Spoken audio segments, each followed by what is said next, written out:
አረ ጉድ! ቤተሰብ ምን እየተካሄደ ነው? እውነት ግራ ያጋባል በጣም። አረ በስመ አብ! ደግሞ ሰላምታ ረስቼ አይደለም። ሰላም እንዴት ናችሁ ቤተሰቦቼ? ደህና ናችሁ? እኔ ደህና ነኝ እግዚአብሔር ይመስገን። እናንተ ምን እየተካሄደ ነው? አይሚና ብሩኬ አረ ጉድ! አረ ጉድ! በምን ተጀምሮ በምን ሊያልቅ ነው የነሱ ነገር?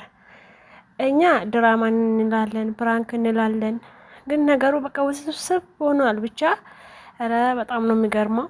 ዛሬ ደግሞ ልጁ የቀደመው ባለፈው ብሩኬ ይዞላት የመጣው ይቅርታ ለመጠየቅ አይሜን ያችኛውን አበባ ነው ይዞ የመጣው።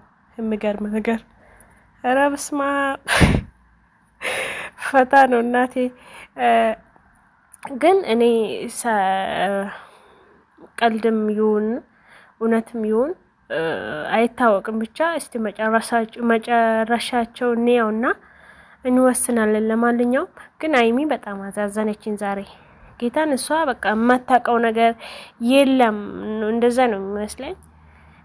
ሌላው ደግሞ እንትን በቃ ለራሴ ጥያቄ የሆነብኝ ይሄ ነገር ብሩኬ ድራማ ይዞ የመጣ ነው ይመስለኝ። አዲስ ድራማ ብሩኬ ማለት ነው ከልጁ ጋር ተነጋግሮ። ባለፈው እኮ አይሚ አሟት መንገድ ላይ አግኝቶ ልጁ እዟት ወደ ቤት ገባ። እንደ አጋጣሚ ደግሞ ብሩኬ አይሚን ይቅርታ ለመጠየቅ ሲሄድ ልጁን ቤት ውስጥ አየው። ልጁን ለምን መጣ እንዴት እዚህ ተገኘ ካንተ ምናምን ብሎ ሳልጠይቅ ሌላ እንትን ውስጥ ገባ ብሩኬ። እውነት እኔ ይሄ ነገር ብሩኬ እና ልጁ የምተዋወቁ ነው ይመስለኝ። በእንትን በቃ እንደዛ ነው የሚመስለኝ። ብቻ እስቲ እንየው፣ መጨረሻቸው እንየው። አይሚ ግን ምንም የምታቅ ነገር ያለ አይመስለኝም እዚህ ውስጥ። እውነት እንደምታወራውም አነጋገሯም በቃ እሷ ምንም የምታቅ ነገር አይመስልም።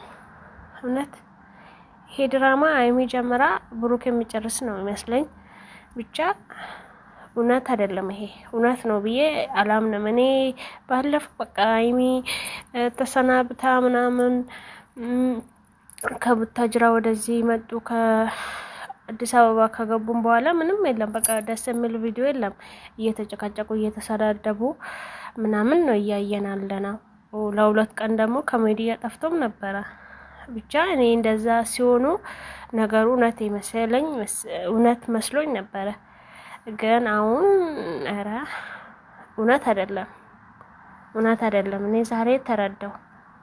ልጁ ባለፈውን አበባ ይዞ መጣ። አበባው እንዴት ቆየች እኔ እንጃ። ብቻ ፍሪጅ ውስጥ አድርጎ ምናምን ሊሆን ይችላል። የሚገርም ነገር ነው ጌታ። ራስማ እስቲ እንየው፣ ብዙ እናያለን ገና እና በጣም ነው እንትን የሚሉት። ብቻ ድራማም ይሁን ምንም ይሁን ይስሩ። ለእኛም አይዳ ነው የሚሆነው። ለእኛም እንትን ነው፣ ለእኛም ምንድን ነው የሚባለው በጌታ ለእኛም በቃ ስራ ነው። እንትን የነሱ ቪዲዮ አይተን አስተያየት እንሰጣለን።